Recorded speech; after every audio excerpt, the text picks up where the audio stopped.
Hello viewers, welcome to my show doctor Meenu's show. दोस्तों, हर हफ्ते मैं अलग अलग एक्सपर्ट्स को लेकर आती हूँ आपके सामने, जो आपके बहुत सारे मिथ्स, बहुत सारी क्वेरीज़ का जवाब देते हैं और बहुत सारी इन्फॉर्मेशन आपको मिलती है। आज के इस एपिसोड में भी मैं 2 एक्सपर्ट्स से आपको मिलवाने वाली हूँ। इन दोनों की फील्ड्स बहुत ही डिफरेंट हैं, लेकिन ये शो बहुत इन्फॉर्मेटिव होने वाला है। सबसे पहले बात करेंगे हम दांतों के बारे में। दांतों की सफाई कैसे रखनी चाहिए, दांतों का पीलापन क्यों होता है, उसके लिए क्या करना चाहिए, कब डॉक्टर के पास जाना चाहिए, ये सब कुछ तो हम जानते हैं। लेकिन कहीं ये इन्फॉर्मेशन हमारे पास अधूरी है, जिसकी वजह से अक्सर डिले होने के वजह से हमें प्रॉब्लम्स बढ़ जाती हैं। और जब हम डॉक्टर के पास जाते हैं, स्पेशली डेंटिस्ट के पास, तो बहुत पेनफुल ट्रीटमेंट होता है। कई लोग तो इसी डर से डॉक्टर के पास नहीं जाते कि दांत में डॉक्टर के पास जाते ही दर्द शुरू हो जाएगा। तो इन्हीं मिथ्स को क्लियर करने के लिए हमारे साथ जुड़े हैं आज doctor Rajneesh K Jain. He is an एनोडोंटिस्ट, ये एक प्रोफेसर भी हैं और इनका क्लिनिक है पीतमपुरा, दिल्ली में। Welcome to the show doctor Rajneesh K Jain. Thank you ma'am. तो डॉक्टर, सबसे पहले तो मैं जानना चाहूँगी मेरे व्यूअर्स के लिए कि डेंटिस्ट के पास कब जाना चाहिए, क्योंकि ये सबसे कॉमन क्वेश्चन है और इसी के ऊपर सबसे ज़्यादा मिथ्स हैं लोगों को। बिल्कुल सही है। डेंटिस्ट के लिए बेसिकली तो मतलब अगर कहा जाए तो शुरू से ही जब से बच्चे के दांत निकलने शुरू होते हैं, उसके बाद कोई भी अगर प्रॉब्लम आती है बच्चों में, सबसे मेन प्रॉब्लम जो देखी गई है वो है that is nursing bottle carries. कि जब बच्चे का बर्थ होता है, हम लोगों की फैमिलीज़ के अंदर एक चीज़ होती है कि अगर बच्चा दूध पी लेता है तो they are happy with that, and बच्चा मतलब सोने देते हैं उसको। Okay. And that leads to the nursing bottle caries की, जो हम देखते हैं छोटे छोटे बच्चों में जो कि 2 या 3 साल के होते हैं, सारे ही दांत आगे से काले पड़ जाते हैं, they become black, and they think कि नहीं, ये आए ही ऐसे थे, दूध के दांत हैं और it will work for them, and नए दांत आएंगे तो सब ठीक होगा। But during that period 6 year के बाद उनके दांतों को परमानेंट दांत आने शुरू होते हैं, रिप्लेसमेंट शुरू होती है, डेसिडुअस टूथ जो परमानेंट में कन्वर्ट होते हैं। बट इन बिटवीन अगर बच्चे को पेन होता है, then the parents become apprehensive कि अब क्या करें। तो अगर हम शुरू से ही इस चीज़ का ध्यान रखें, छोटी छोटी सी चीज़ें हैं जो ध्यान रखनी होती है, जैसे कि आपने सिंपली कहा कि डेंटिस्ट को विजिट करने का, तो अगर उसके अंदर ये शुरू में ही बच्चों के जैसे जब दूध पिलाते हैं तो रात को अगर कॉटन से ही इवन दांत को क्लीन कर दें, और या बच्चों को शुरू से ही जब टीथ कम्प्लीटली इरप्ट हो जाते हैं डेसिडुअस, तो उनको ब्रशिंग करानी शुरू कर दें और डेंटिस्ट को दिखाएं। जैसा कि हम लोग स्कूल्स में या पेरेंट्स को एजुकेट करने की कोशिश करते हैं जी, कि अगर कभी भी सिंपल हम we take it in a very simple way, कि अगर कभी भी दांत जो भगवान ने दिए हुए हैं they are white in colour, अगर उसके अंदर कोई भी एक ब्लैक स्पॉट नज़र आता है, जस्ट लाइक कि हम स्किन की बात करें कि किसी को एक पिंपल नज़र आता है तो they go to the skin specialist. Correct. तो same they have to take care from the beginning कि अगर कोई ब्लैक स्पॉट नज़र आ रहा है दांत के अंदर, they should visit to the dentist. Okay. तो जो जर्नी है वो वहाँ से शुरू हो जाती है। दे शुड टेक केयर कि तभी उसको अगर फिलअप कर देते हैं तो प्रॉब्लम ख़त्म हो जाती है, and the same big continues in the adulthood. Okay. मैं समझती हूँ अगर टाइम से या अर्ली एज से ही अगर डेंटिस्ट विजिट्स हमारी स्टार्ट हो जाती हैं तो बच्चों के दांत टेढ़े मेढ़े भी नहीं आएंगे, जो अक्सर लोगों को प्रॉब्लम होती है। बच्चों के ब्रेसेस लगे होते हैं और उसमें तो डेफिनेटली बच्चों को प्रॉब्लम होती है। तो आई गेस अगर टाइम से ट्रीटमेंट के लिए या कंसल्टेशन के लिए भी डेंटिस्ट विजिट अगर लोग करेंगे तो ये प्रॉब्लम्स भी नहीं आएंगी। पर क्या ये टेढ़े मेढ़े दांत सिर्फ एक एज लिमिट तक ही ठीक किए जा सकते हैं या किसी भी एज में आकर इन्हें ठीक किया जा सकता है? एग्जैक्टली। टेढ़े मेढ़े दांत की जो शुरुआत होती है, जैसे कि मैंने बताया कि इनिशियली अगर बच्चों में शुरुआत होती है कि भाई पेरेंट्स इग्नोर करना शुरू कर देते हैं केरीज को लेकर के, मतलब ब्लैक स्पॉट को लेकर के, same with the teeth double आने शुरू हो जाते हैं। आगे के फ्रंट में ही नज़र आता है कि एक दांत आया हुआ है, उसके पीछे दूसरा है, जैसे कि हम लोग घरों में सिंपल लैंग्वेज में कहते हैं चोर दांत आ रहा है, राइट। तो बेसिकली क्या है कि जो बचपन का दूध का दांत है वो टूटा नहीं और परमानेंट इरप्ट होना शुरू हो गया, जिसकी वजह से दांतों का आगे पीछे होना शुरू हो जाता है वहीं से ही। और अगर इसको हम टाइमली डेंटिस्ट के पास जा कर के इनको दिखा करके प्राइमरी टूथ को, डेसिडुअस टूथ को निकलवा देते हैं तो परमानेंट टूथ ऑटोमेटिकली अपनी सही पोजीशन ले लेता है जी। तो शुरुआत वहीं से हमारी शुरू होती है। इसको हम सीरियल एक्सट्रैक्शन का वर्ड देते हैं। ओके, ठीक है, कि सीरियल एक्सट्रैक्शन इसको कहते हैं कि टाइम टू टाइम बच्चों के दांत हम ज़रूरत पड़ने पे निकाल दिए जाएं दूध के और परमानेंट दांत अपनी जगह पे सही आ जाए। जी। And the basic reason for this all is in the present scenario we are having all the soft diets. बच्चे जितने भी हैं हमारे सभी के, वो लोग चिप्स, चॉकलेट्स, पिज़्ज़ाज, बर्गर्स, ये सब सॉफ्ट डाइट की तरफ जा रहे हैं, तो जिसकी वजह से दांतों के ऊपर प्रॉपर एक जो एक्सरसाइज होनी चाहिए वो नहीं हो पाती है। कि पहले के समय में जैसे आप देखते थे कि भाई बच्चों के दांत अपने आप ही टूट जाया करते थे, हम अगर हम अपने समय की बात करें तो, ठीक है, बिकॉज उस टाइम पे ये सब फैसिलिटीज़, ये सब चीज़ें अवेलेबल नहीं थी। तो घर का खाना या हार्ड चीज़ें, गन्ना चूस लेना, या बहुत सारी चीज़ें थी। तो अभी उन सब चीज़ों का जब यूज़ नहीं है तो दीज सॉफ्ट थिंग्स, जिसकी वजह से स्ट्रेस नहीं पड़ता, तो वो दांत टूटते भी नहीं हैं अपनी जगह पर। जी जी। ठीक है, तो with time this kind of problems are arising. और अगर टाइम से अगर इनको सीरियल एक्सट्रैक्शन कर दी जाए तो चांसेस हैं कि दांत सीधे ही आ जाएं। फिर भी 6 से 12 साल का एक पीरियड होता है जिसके अंदर के दांत दूध के टूटते हैं और परमानेंट दांत आते हैं। ओके। तो उस बीच में ही चांसेस हैं कि हमारे दांत सही उस पर आ जाए। इन केस फिर भी बाय गॉड ग्रेस अगर ऐसा हो जाता है कि दांत टेढ़े मेढ़े हैं, तो वो हम ब्रेसेस लगा करके सीधे किए जा सकते हैं, जिसके कि हमारे स्पेशलिस्ट होते हैं ऑर्थोडोंटिस्ट। एंड इसका कोई एज का कोई सिनेरियो नहीं है। हाँ, बेस्ट रहता है कि अर्ली से ही अगर शुरू कर दें तो 12 to 18 ईयर्स के बीच में रिजल्ट्स अच्छे आते हैं, बिकॉज उस वक्त पे बोन की रीमॉडलिंग और हो रही होती है और उसको अडेप्ट करना इजी है। ओके। बट अगर इन केस अगर रह भी जाता है तो फिर ये हम एडल्ट एज में भी कर सकते हैं। ओके।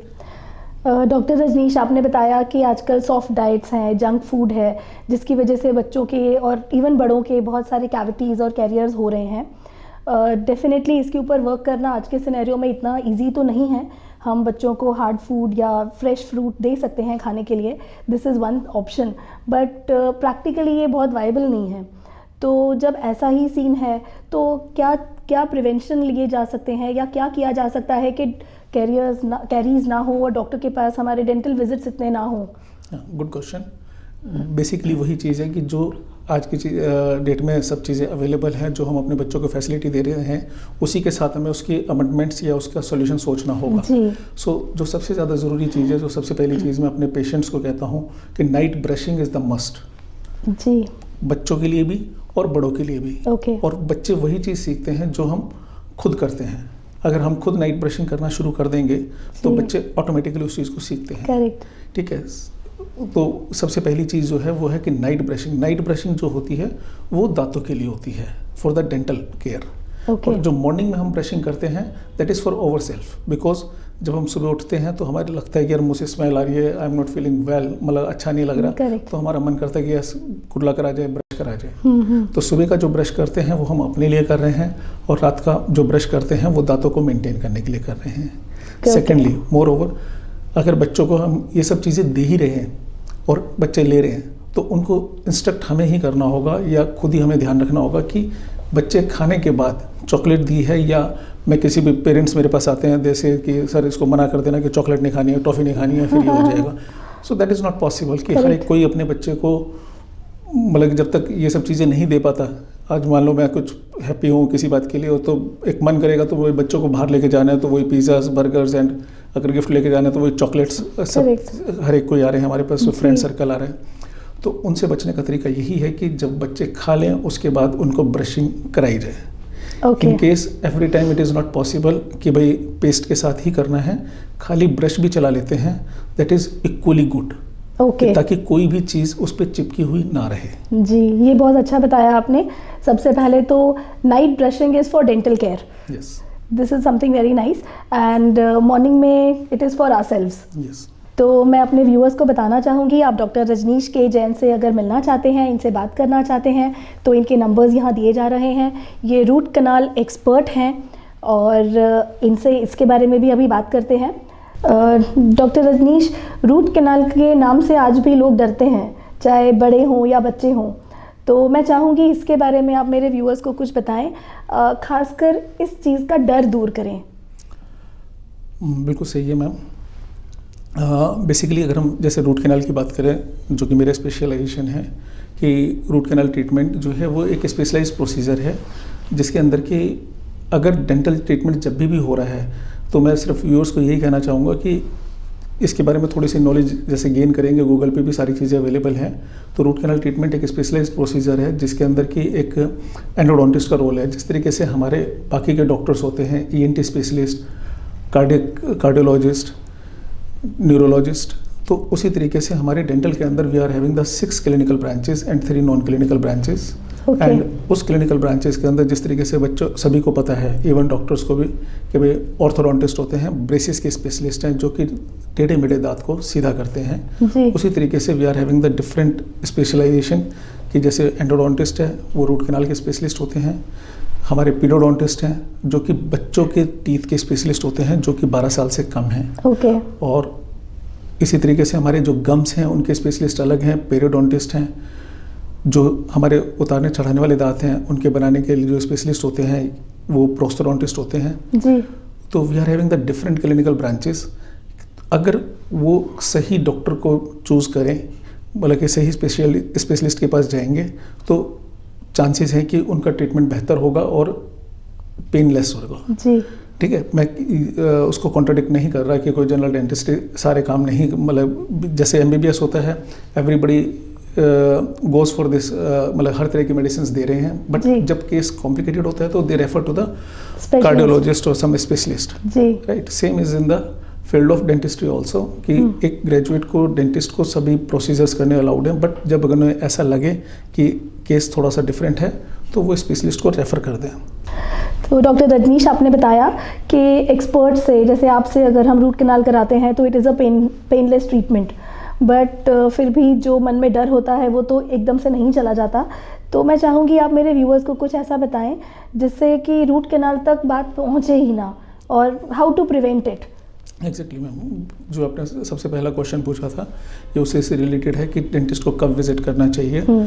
तो अगर हम अपने दांतों का ख्याल रखते हैं, जैसे ही कोई ब्लैक स्पॉट अगर नज़र आता है हमारे दांत के अंदर, जो मैंने बताया कि इवन हमें बच्चों का हमें देखना पड़ेगा और अपने खुद का भी हमें खुद ही ख्याल रखना है।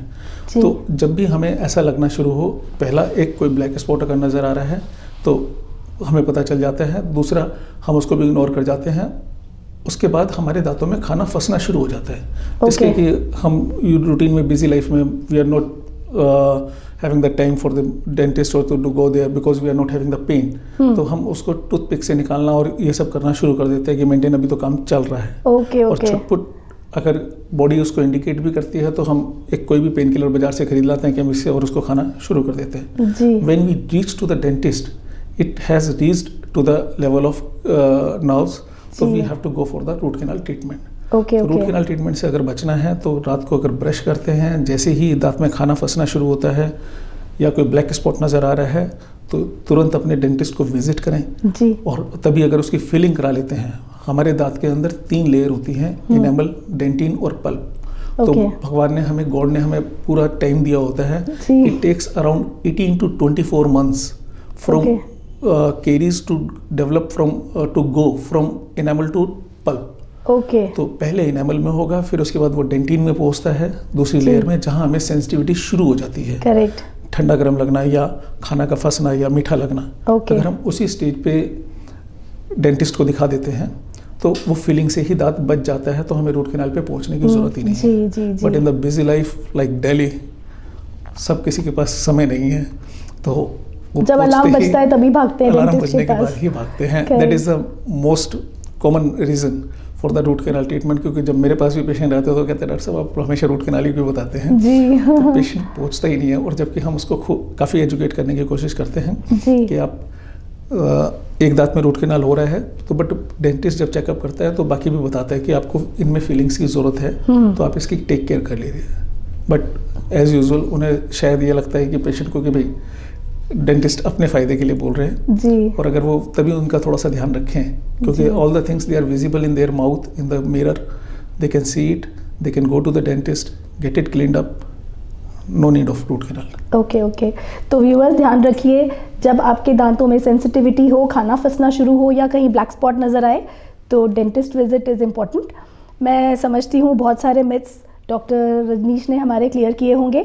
इनसे अगर आप बात करना चाहते हैं, मिलना चाहते हैं, तो इनके नंबर्स यहाँ स्क्रीन पर दिए जा रहे हैं। Thank you doctor Rajneesh for coming over, it was actually nice, बहुत इन्फॉर्मेटिव रहा। Thank you. तो दोस्तों मिलते हैं एक छोटे से ब्रेक के बाद। जुड़े रहिए हमारे साथ, एक और एक्सपर्ट आपसे जल्द मिलेंगे। अब जब बिजनेस बढ़ेगा तो ब्रांचेस भी बढ़ेंगी, और ब्रांचेस बढ़ेंगी तो बढ़ेगी कंफ्यूजन और गलतियां। अब करें अपने टैली, बिजी या किसी भी अन्य सॉफ्टवेयर को सेंट्रलाइज केवल क्लाउड एक्सेस से। ज्यादा जानकारी के लिए डायल करें 8826974747। वेलकम बैक दोस्तों, जैसा मैंने आपसे प्रॉमिस किया था, आज हमारे साथ एक और एक्सपर्ट जुड़े हैं सेकेंड हाफ में, उनसे मिलेंगे हम। वो हैं एक पैथोलॉजिस्ट डॉक्टर वैभव, जो कि फाउंडर हैं डॉक्टर वैभव पैथोसिटी के। इनसे मिलते हैं, इनसे बात करते हैं और डायग्नोस्टिक लैब्स के बारे में जो हमारे मिथ्स हैं उनके बारे में बहुत सारी हमें क्लैरिटी मिलेगी आज। Welcome to the show doctor Vaibhav. Thank you doctor Meenu. Doctor Vaibhav, किसी का डायग्नोसिस करना it is a very responsible thing. तो मैं समझती हूँ डायग्नोस्टिक सेंटर्स की कुछ बेसिक रिक्वायरमेंट्स होती होंगी, तो आपके अकॉर्डिंग क्या इंश्योर करना चाहिए एक अच्छे डायग्नोस्टिक सेंटर को? देखिए, एक डायग्नोस्टिक सेंटर की सबसे इम्पॉर्टेंट रिक्वायरमेंट ये होती है कि उसको क्वालिटी को इंश्योर करना होता है। क्वालिटी के साथ साथ there should be no error in the report. So how do we ensure that there is no error in the report? Errors को डायग्नोस्टिक इंडस्ट्री में 3 लेवल्स पे डिवाइड किया गया है। First is pre analytical stage, then analytical and post analytical. Okay. Pre analytical का मतलब है कि सैंपल के प्रोसेसिंग से पहले जो एरर्स हो सकते हैं। Okay. Analytical means during the processing of sample, and post analytical means after the report is ready we are doing error in the typing of the report. Okay, correct. So to avoid these errors, I will give you one example. Pre-analytical error का मतलब ये है कि मेरा sample collection boy किसी का sample घर से लेकर आया और उसने गलत वाइल्स में सैंपल ले लिया। Okay. That may lead to error in the report. Correct. Analytical का मतलब है कि मेरी मशीन में एरर है और गलत रिपोर्ट आ रही है। ठीक है। एंड पोस्ट एनालिटिकल का मतलब है कि the staff who is sitting at the reception, she has उसने गलत रिपोर्ट टाइप कर दी, डेसिमल प्लेस इधर से उधर कर दिया। जी जी जी। तो all these errors they can be taken care by proper training of staff जी, and having a supervision on the report, okay, and maintenance of quality, strict quality protocols in your lab. Okay. That can be done only under the supervision of a full-time pathologist doctor. जी, That's why we always empathize the need of having a full-time doctor in the lab all the time. Doctor Vaibhav, अक्सर देखा जाता है एक lab से reports कराते हैं और बहुत ज़्यादा वेरिएशन आ जाता है all of a sudden, specially जो लोग रेगुलर चेकअप्स कराते हैं, तो फिर सोचते हैं इसको दोबारा से सेकंड ओपिनियन एक और लैब से इसको क्रॉस टेस्ट कराया जाए। तो ऐसा क्यों होता है कि एक लैब से डिफरेंट रिपोर्ट आती है और अगले ही दिन बहुत वेरिएशन दूसरे लैब में आ जाता है? What is the reason for that? देखिए, इस क्वेश्चन का answer, first of all the question is very good. इस क्वेश्चन का आंसर देने के लिए I will start the other way around, कि how do you ensure authenticity of reports in your lab? Okay. किसी भी लैब के अंदर ज़्यादातर रिपोर्ट्स मशीन्स में चलती हैं जी, कुछ रिपोर्ट्स मैनुअली होती हैं, कुछ fully automatic and semi automatic machines में होती हैं जी। तो इन मशीन्स में जब सैंपल्स चलते हैं तो हाउ डू वी इंश्योर कि एक मशीन में जो सैंपल चला है उसकी रिपोर्ट करेक्ट है, मेरा LFT का जो आपने रिपोर्ट दी है वो करेक्ट है? How do a pathologist knows कि आपकी रिपोर्ट बिल्कुल ठीक है, कहीं से भी करवा लूँ मेरी रिपोर्ट बिल्कुल ठीक है? हाउ वी आर सेइंग कि मेरे लैब की रिपोर्ट बिल्कुल ठीक है? इसका रीज़न ये है कि there has to be a background to it. The background is, जब भी हम लैब में किसी मशीन को लेते हैं, नई मशीन, तो we check the background of the company, the machine should be US FDA approved, then we set the machine. उस सेटिंग ऑफ द मशीन को हम अंग्रेजी में टेक्निकली बोलते हैं calibrating the machine. The equipment should be well calibrated. जी। Then after setting the machine, we run controls on the machine. These quality controls are the samples who have a predetermined values. Okay. कि अगर 7 to 10 की value है तो 7 to 10 का sample अगर चला तो उसकी value should fall in between 7 to 10, and these samples are run every day, once or twice or thrice every day, to just check कि मेरी मशीन सही रिजल्ट दे रही है कि नहीं दे रही। अच्छा, ओके ओके, ठीक है जी। इफ दे आर आउट, इसका मतलब आपकी calibration is out, then you have to recalibrate it. Okay. You cannot give the report to the patient without Okay. running these controls. अच्छा, okay. Third step is you should be affiliated with the gold standard hospitals or labs who are the gold standard in your country, Okay. like AIIMS Delhi, like CMC Vellore. We get samples on a monthly or quarterly basis from these hospitals. We send our results to these hospitals via their portal, and they give us the evaluation. Okay. Where does your lab stand? अच्छा, okay okay. So there are 3 ways to check the quality of a lab. One is calibration, then controls, internal quality controls, and external quality assurance via these gold standard hospitals. Okay. And above all these is the presence of a doctor who will ensure that these things are done on a regular basis. जी. So that is how we are ensuring the authenticity of our reports. And coming to your question, why there are variation in the labs? So there are many labs which are not following these quality protocols. First of all, they are not having doctors in their lab. Digital signature चलता है doctors का.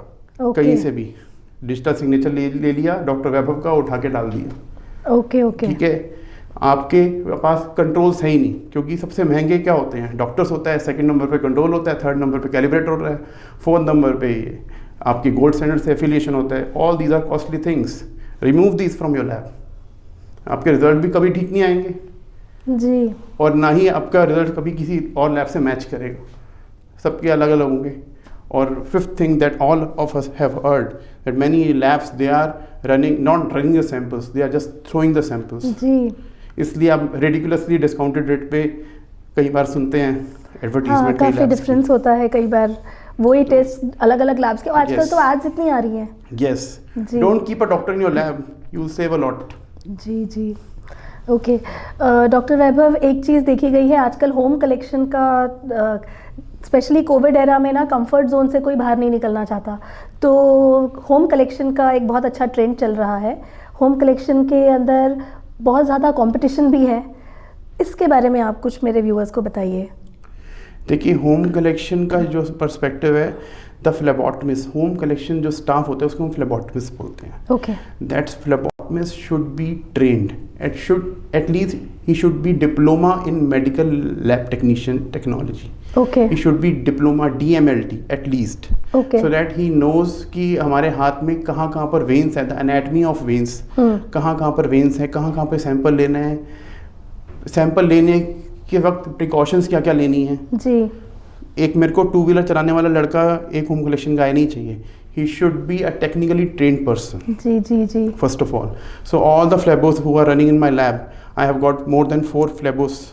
We are collecting samples throughout Delhi and NCR, and all the phlebos are personally trained to me time to time, every month, and if required, every week. जी. I take feedback directly from the patient. Okay okay. Along with कि ही वो time पे पहुंचा कि नहीं पहुंचा, जी. ये मैं फीडबैक ज़रूर लेता हूँ कि उसने सैंपल ढंग से लिया कि नहीं लिया. And he was wearing the gloves, he was sanitizing his hands, he was wearing shoe cover or not, he was wearing mask or not. जी जी. This is most important thing. Okay. I even tell them, if you are, how should you behave when you are entering the home of the patient? Where should you keep your bag? Where should you sit? Don't sit without asking them. Don't put your bag here and there. ये सारी चीज़ें, these are the part of training. That is most important. And which vial, कौन से while में डालना है. जी. There are various colour, अलग अलग कलर की वाइल्स होती हैं. जी. किसमें कितनी बार शेक करना है सैंपल, कितनी बार कौन सी वाइल में सैंपल आपको कौन से टेम्परेचर पे रखना है, सर्दियों में किस टेम्परेचर पे रखना है, जी, जी. गर्मियों में किस टेम्परेचर पे रखना है, यूरिन का सैंपल कैसे लेना है. These are the small things which matter a lot. जी. I am telling you pre analytical error, मतलब सैंपल जो लैब में पहुंचा उससे पहले का जो एरर रेट है इज मोर देन 85%. ओके. तो इसी स्टेज पे अगर आपने एरर रेट को रोक लिया तो rest of the 15% you can take care of. जी जी जी. तो मैं अपने व्यूअर्स को बताना चाहूँगी कि ये चीज़ बहुत इंपॉर्टेंट है. जैसा डॉक्टर वैभव ने बताया, हम अक्सर डिस्काउंटेड रेट्स और एड्स देखकर फटाफट टेस्ट बुक कर लेते हैं, सोचते हैं बड़े लैब में जाएंगे या इस लैब के रेट्स ज़्यादा हैं, यहाँ पे टेस्ट ना कराएं, but there is a lot of difference in quality and it actually matters. Doctor Vaibhav से अगर आप बात करना चाहते हैं, इनसे कनेक्ट करना चाहते हैं, अपने कोई टेस्ट करवाना चाहते हैं, तो इनके नंबर्स यहाँ स्क्रीन पर दिए जा रहे हैं, आप इनसे कॉन्टैक्ट कर सकते हैं। इनका पश्चिम विहार में सेंटर है, पैथोसिटी के नाम से, doctor Vaibhav पैथोसिटी।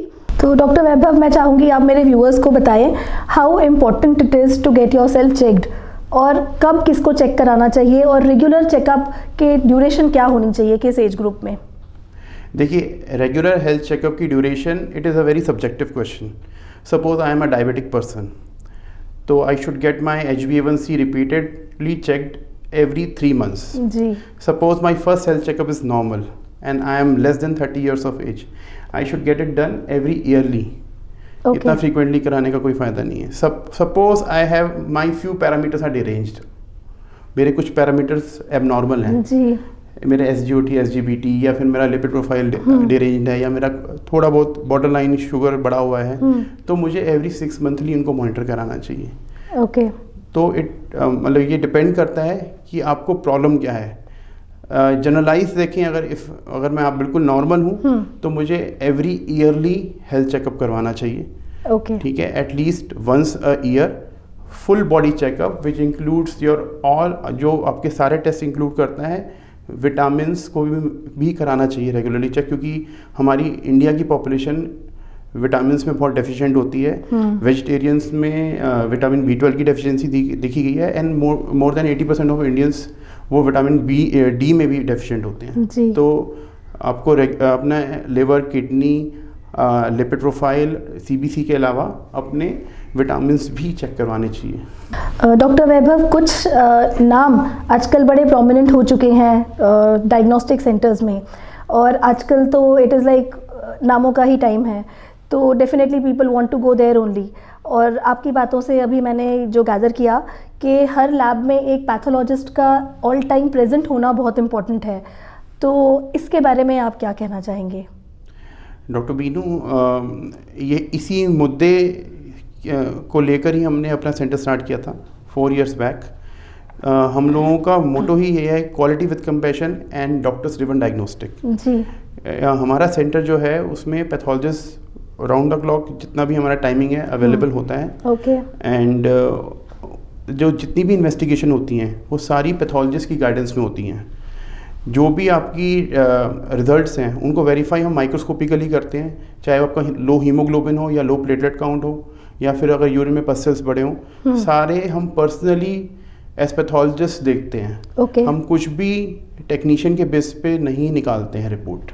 Okay. And even हमारे जो सैम्पल्स होते हैं वो बार कोडेड होते हैं, एंड जो भी रिजल्ट्स आते हैं वो मशीन से वो डायरेक्टली इंटरफेस होते हैं सॉफ्टवेयर के साथ। इसका मतलब है कि सैंपल में बार कोड लगता है, उसको बार कोड स्कैन करता है, मशीन में सैंपल चलता है और डायरेक्टली मशीन से रिपोर्ट आपके सॉफ्टवेयर में आती है। कोई भी टाइपिंग एरर नहीं हो सकता उसमें। जी जी जी। देन उसके बाद अगेन पैथोलॉजिस्ट रिपोर्ट को चेक करता है, और पैथोलॉजिस्ट के पास ही राइट है रिपोर्ट को निकालने की।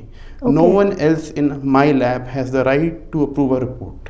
अगर किसी रिपोर्ट में मेरे साइन है तो वो रिपोर्ट मैंने ही देखी हुई है। अच्छा, ओके। ये नहीं कि मेरे साइन डिजिटली चल रहे हैं किसी भी रिपोर्ट में। जी। अच्छा, रिपोर्ट मिल गई है, रिजल्ट्स आ गए हैं, उसके बाद पेशेंट की क्वेरी होती है कि मुझे प्रॉब्लम क्या है। जो और लैब्स में बोलते हैं कि आपने डॉक्टर से जाके बात करो। जी। फिर डॉक्टर कहता है कि आप छोड़ो, मैं दवाई लिख देता हूँ। हमारे में ये है कि हम पेशेंट्स को we try to tell them about the interpretation of the report. Okay. कि आपकी रिपोर्ट में अगर 10 में से 2 पैरामीटर्स डार्क आ रहे हैं तो हर चीज़ जो डार्क है वो क्रिटिकल और एबनॉर्मल नहीं है। जी जी जी। ठीक है। तो हम उनको ये अवेयर करते हैं रिपोर्ट के बारे में, हम उनको प्रॉपर एडवाइजरी सर्विसेज देते हैं, अब उनके साथ बैठ के 1-to-1 कंसल्ट करते हैं। ओके। कॉम्प्लीमेंट्री रहता है हर रिपोर्ट के साथ। ओके। तो हम उनको बताते हैं कि ये आपके पैरामीटर्स हैं जो एबनॉर्मल हैं और आपको इन्हीं को फॉलो अप करना है on regular basis. Okay okay. Then we try कि यार रिपोर्ट है, एक पीस ऑफ पेपर है, उसमें एक जान आ जाए, एक आत्मा आ जाए, एक सोल आ जाए। That is the role basically of a pathologist, Pre testing as well as post testing, we try to do proper hand holding of the patient. Okay doctor Vaibhav, मैं समझती हूँ this is a very nice way to encourage the people to get regular test done. बहुत अच्छा लगा doctor वैभव आपसे मिलके, बहुत सारी बातें, बहुत सारे मिथ्स आपने मेरे व्यूअर्स के क्लियर किए। Thank you so much for coming over. दोस्तों, आपने बहुत कुछ जान लिया डॉक्टर वैभव से और आप अब समझ गए होंगे कि हर लैब में और हर जगह पे जाकर आप अपने टेस्ट नहीं करा सकते। डॉक्टर वैभव से अगर आप कनेक्ट करना चाहते हैं तो इनके नंबर्स दोबारा से यहाँ स्क्रीन पर दिए जा रहे हैं, आप इनसे कनेक्ट कर सकते हैं। जुड़े रहिए, अगले हफ्ते फिर मिलेंगे एक और नए एक्सपर्ट के साथ इन डॉक्टर मीनूज़ शो।